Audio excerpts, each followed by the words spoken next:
सूर्य की अंतिम किरणें अरावली की पहाड़ियों पर एक सुनहरा रंग बिखेर रही थीं जब विक्रम अपने घोड़े बादल पर सवार होकर एक प्राचीन जंगल के रास्ते पर आगे बढ़ रहा था। वह कोई साधारण यात्री नहीं था। वह एक शाही खजाना ढूंढ रहा था जो सदियों पहले एक दुष्ट जादूगर द्वारा छिपा दिया गया था। कहानियां कहती थीं कि खजाना केवल उसे मिलेगा जो 3 कठिन पहेलियों को सुलझा पाएगा।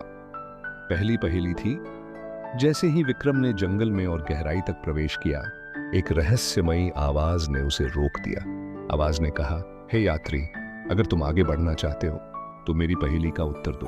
वो यह एक बूढ़े आदमी की आवाज थी जिसकी दाढ़ी और बाल पत्थरों से ढके थे। मनुष्य। बूढ़ा आदमी गायब हो गया और उसके सामने एक रहस्यमयी रास्ता खुल गया। अब सामने थी दूसरी पहेली। मैं बोलता नहीं, पर मेरी आवाज पूरी दुनिया में फैल जाती है।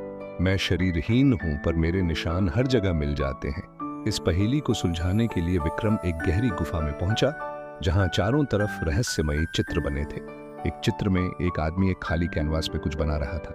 विक्रम ने इस चित्र को ध्यान से देखा और समझा कि इसका उत्तर समय है। जैसे ही उसने यह उत्तर बोला, गुफा की दीवारें हिलने लगीं और एक छिपा हुआ रास्ता दिखने लगा। तीसरी और आखिरी पहेली एक विशाल झरने के पास थी। मैं जब भी होता हूं तो सब कुछ खत्म हो जाता है। जब मैं नहीं होता तो कोई भी चीज शुरू नहीं हो पाती। मैं क्या हूं? विक्रम ने झरने के पानी की आवाज सुनी और महसूस किया कि यह पहेली जीवन और मृत्यु के बारे में है। उसने गहरी सांस ली और कहा, शांति। झरना 2 हिस्सों में बंट गया और उसके पीछे एक चमकती हुई गुफा दिखाई दी। गुफा के अंदर एक बड़ा संदूक था जो सोने, चांदी और कीमती रत्नों से भरा हुआ था। विक्रम को पता था कि यह खजाना बहुत मूल्यवान है, लेकिन उसे यह भी एहसास हुआ कि खजाने को खोजने का यह सफर उसकी हिम्मत और उसकी बुद्धिमत्ता उससे भी ज्यादा कीमती है।